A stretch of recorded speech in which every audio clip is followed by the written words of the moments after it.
आर्या श्रीमती दुलारी Singh college के YouTube channel पर आप सभी लोगों का बहुत स्वागत है। डीएलएड वीटीसी 4 सेमेस्टर के यह गणित विषय का लेक्चर,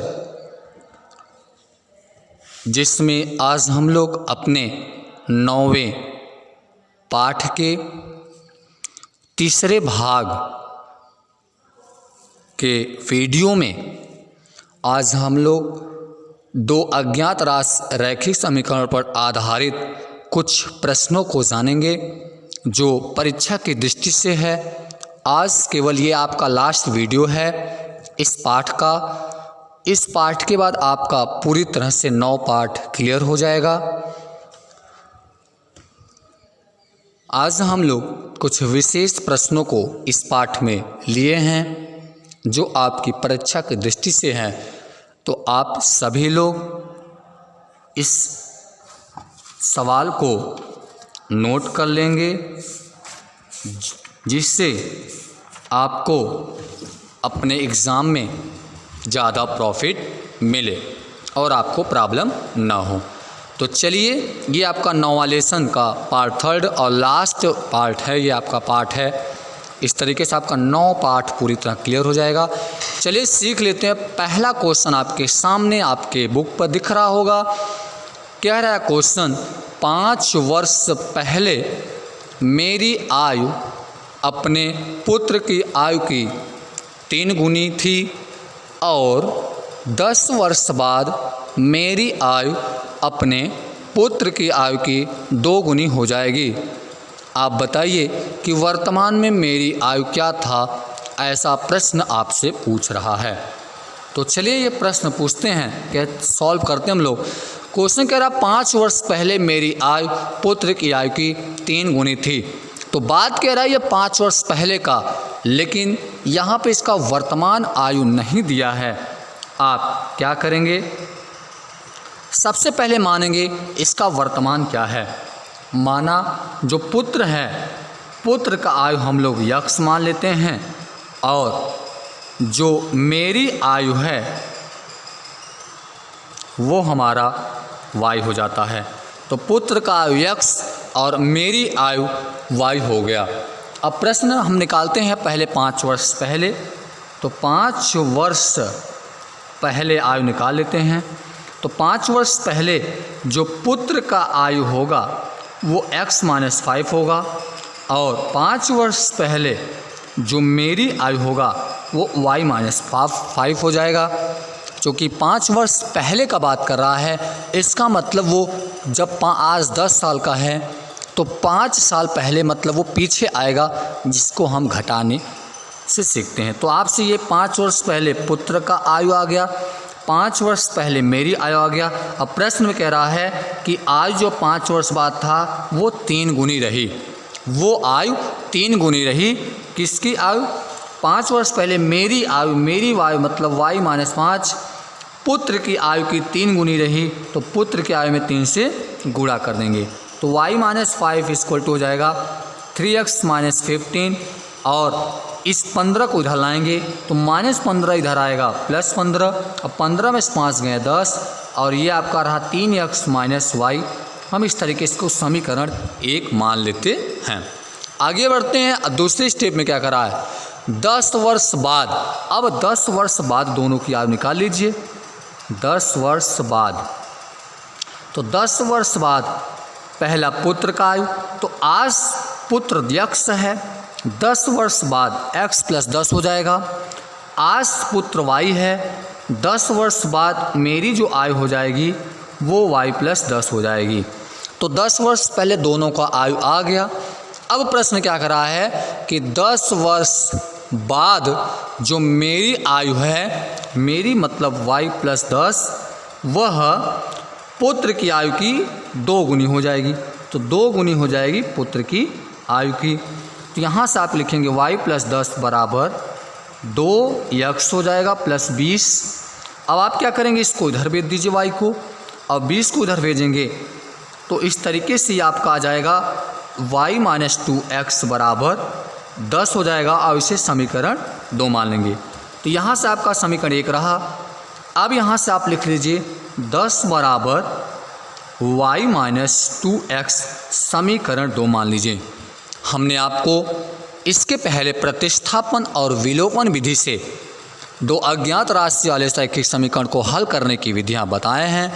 सबसे पहले आप यहाँ पे क्या करेंगे, किसी एक के गुणांक को बराबर करेंगे। तो आप ध्यान से देखेंगे यहाँ x का गुणांक बराबर है, तो इस तरीके से आप देखेंगे कि यहाँ पे y को हम समीकरण 1 और 2 को जोड़ लेते हैं। जब हम समीकरण 1 2 को जोड़ेंगे तो बायां पक्ष में 10 10 20 है और दाएं पक्ष में आपका 3x में ये 2y चूँकि माइनस में है तो घट जाएगा और माइनस वाई प्लस वाई आपका दोनों कट जाएगा। इस तरीके से हमारा जो x का वैल्यू है वो 20 वर्ष आ जाएगा। अब इस x के मान को समीकरण 1 में या समीकरण 2 में आप रख दीजिए। चलिए समीकरण 1 में x का मान रखिए, तो समीकरण 1 ये रहा 10 बराबर 3x दिया है, तो 3x x समान 20 है और यहाँ 20 3 60 हो जाएगा माइनस y को इधर लाएंगे तो ये 10 इधर आएगा, 60 में से 10 चला जाएगा, 50 आ गया। तो इस तरीके से आपने देखा x बराबर 20 आया और x आपने किसको माना था, पुत्र को माना था। तो यहाँ से आपका जो पुत्र का आ गया आयु वो 20 वर्ष का हो गया और उसका जो पिता था अर्थात वर्ष जो मेरी आयु थी वो हो गया, मेरी आयु यहाँ पे 50 वर्ष का हो गया। और आपका यही दिए हुए प्रश्न का आंसर है। क्लियर हो गया। आगे सवाल की तरफ बढ़ते हैं। बहुत ही अच्छा सवाल ये भी आपको एग्ज़ाम की दृष्टि से देख लिया गया है। क्वेश्चन इसमें कह रहा है एक चक्री चतुर्भुज है, उस चक्री चतुर्भुज में कोण A बराबर दिया है, कोण B बराबर दिया है, कोण C बराबर दिया है और कोण D बराबर दिया है और आपसे पूछ रहा है चक्री चतुर्भुज के चारों कोणों का मान बताइए। आपको ध्यान रहे कि चक्री चतुर्भुज में चक्री चतुर्भुज में सम्मुख कोण का जो योग होता है, सम्मुख कोण का योग बराबर 180 अंश होता है। अर्थात चक्री चतुर्भुज वे चतुर्भुज होते हैं जिनके सम्मुख कोणों का योगफल 180 अंश होता है। जैसे आप यदि यहाँ पे चतुर्भुज बना देंगे तो ये आपका एक सर्कल हो गया, तो इस तरीके से आपका A B C और D हो गया। तो यहाँ से A के सामने C और B के सामने का D रहा, तो आप सम्मुख कोण ले लीजिए। तो कोण A प्लस कोण B बराबर 180 अंश हो गया। कोण A का वैल्यू आपको दिया है 2x प्लस 4 और कोण B का वैल्यू आपको दिया है, कोण C के इक्वल होगा, C है तो 2y प्लस 10 इक्वल टू 180। तो ये हो जाएगा आपका 2x plus 2y equal to 10 4 14, उधर घटाएंगे तो 180 में से 14 घटाएंगे तो आपका आ जाएगा 166। अब यहाँ से आप 2 कॉमन लीजिए तो x प्लस वाई बराबर 2 से कट जाएगा, 2 8 16 और 2 3 6। समीकरण 1 मान करके आप इसे छोड़ दीजिए। तो यहाँ से x प्लस वाई बराबर 83 आ गया। दूसरा अब इसमें क्या है, अब कोण B और कोण D हैं, तो कोण B और कोण D बराबर 180 अंश हो जाएंगे। चूँकि चक्री चतुर्भुज के सम्मुख कोण के योगफल 180 अंश, तो कोण B प्लस कोण D बराबर 180 अंश। कोण B का वैल्यू आपको दिया है y प्लस 3 प्लस कोण D का वैल्यू दिया है 4x minus 5 equal to 180 degrees. तो चलिए यहाँ से अब हल करेंगे। y रहा 4x, अब 3 में से 5 घटाएंगे -2। इस -2 को आप जब दाएं पक्ष में भेजेंगे तो उधर प्लस हो जाएगा और दाएं पक्ष में 180 पहले से है तो जुड़ करके 182 हो जाएगा। अब आप इसे समीकरण 2 मान लेंगे। क्लियर हो गया।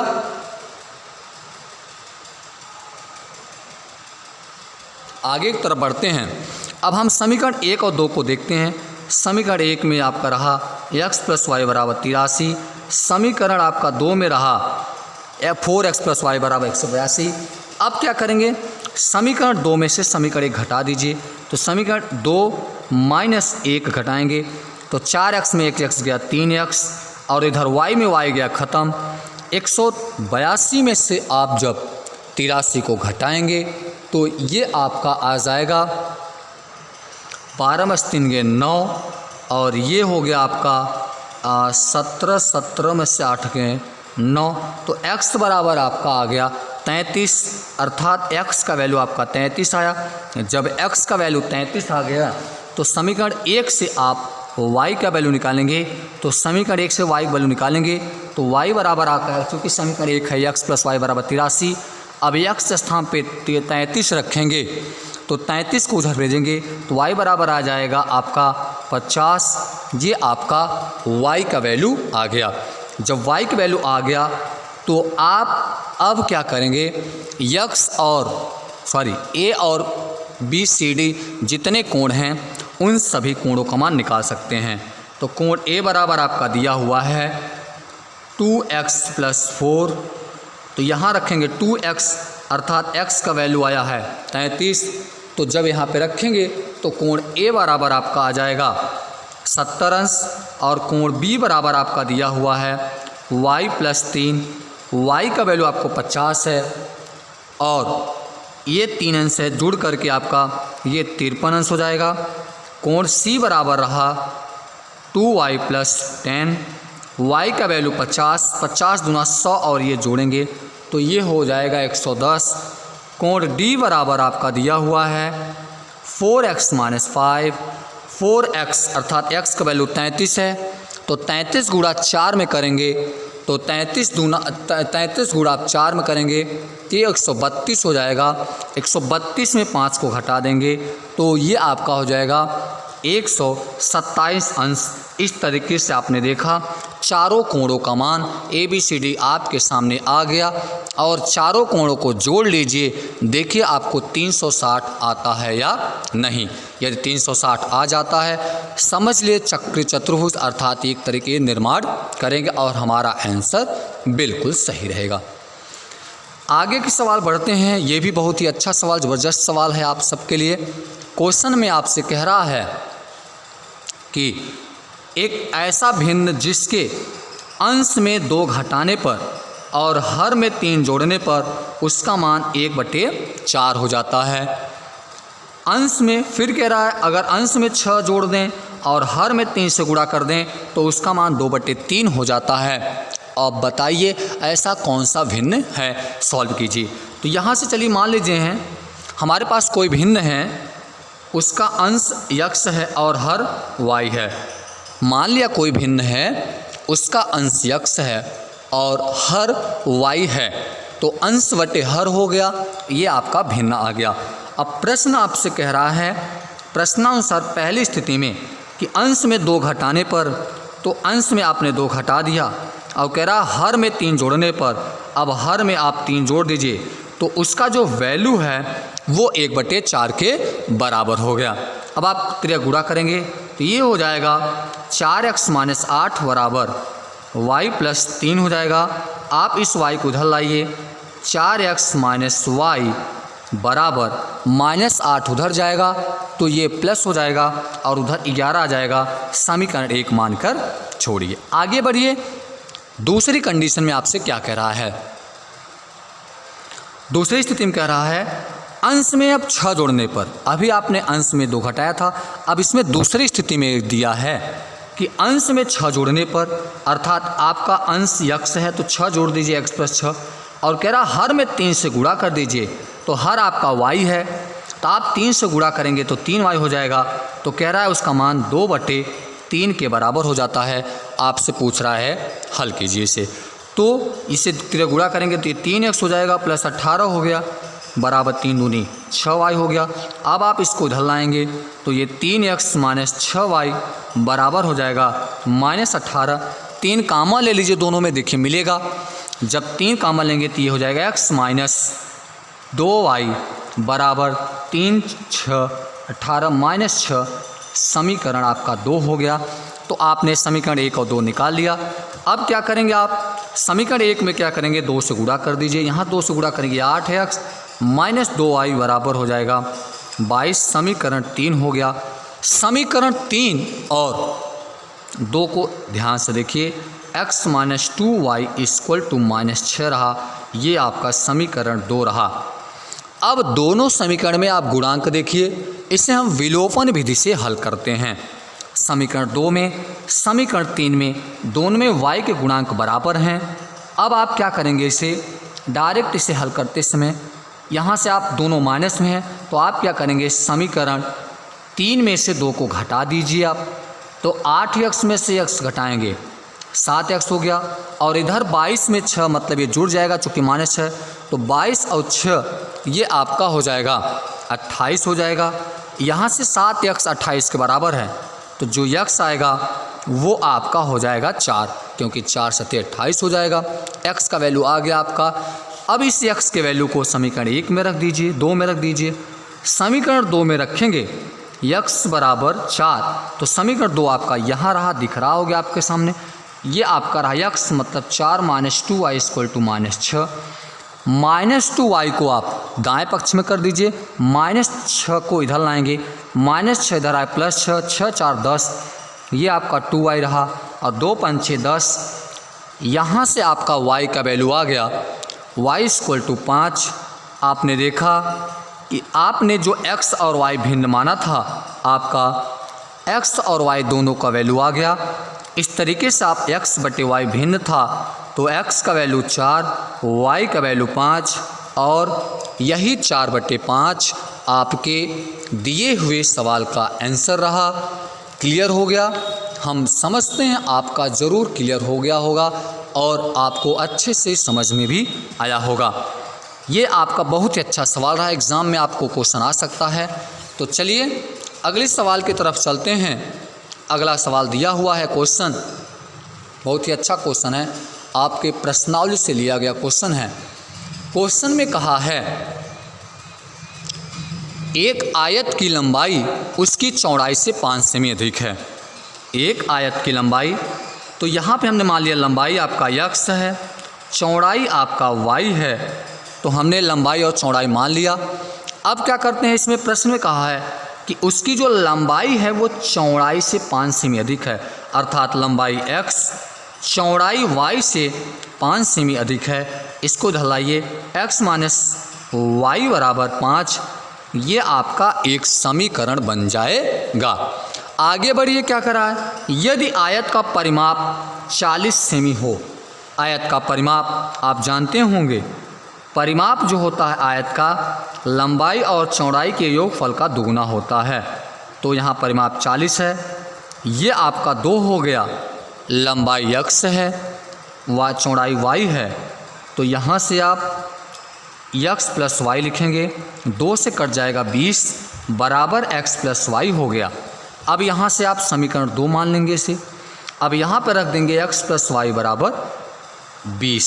तो समीकरण 1 और समीकरण 2 को दोनों को आसानी से हल कर लेते हैं हम लोग। तो यहाँ से दोनों को हल करेंगे, समीकरण 1 और 2 को जोड़ेंगे, समीकरण 1 धन 2, ये -y ये +y, दोनों आपस में विभाजित हो जाएंगे। x से x पर जुड़ जाएगा, 2x बराबर 25, तो x बराबर आपका 25 बटे 2 आ गया, अर्थात इस x को 12.5 लिख सकते हैं, और यही आपका रहा x। अब इस वैल्यू को आप रख सकते हैं समीकरण, चलिए इसको रखेंगे अब आप यहाँ पे, तो ये हो जाएगा x का वैल्यू आया है 12.5 बराबर y प्लस 5, इसको उधर भेजेंगे, तो 12.5 माइनस 5 बराबर y, आप इसमें घटाएंगे तो ये 7.5 हो जाएगा बराबर y। तो ये आपका 12.5 और ये 7.5, आपका x अर्थात लंबाई 12.5 और चौड़ाई इसका 7.5, ये दोनों आपके दिए हुए प्रश्न के आंसर आ गए। क्लियर हुआ? चलिए आगे सवाल, लास्ट सवाल ये आपका रहा।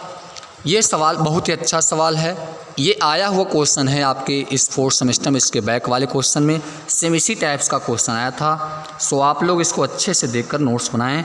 यदि 2 अंकों की संख्या कह रहा है, आप मान लीजिए इकाई का अंक आपका y है, दहाई का अंक आपका x है, तो आपका जो संख्या बनेगा वो हो जाएगा 10x प्लस वाई।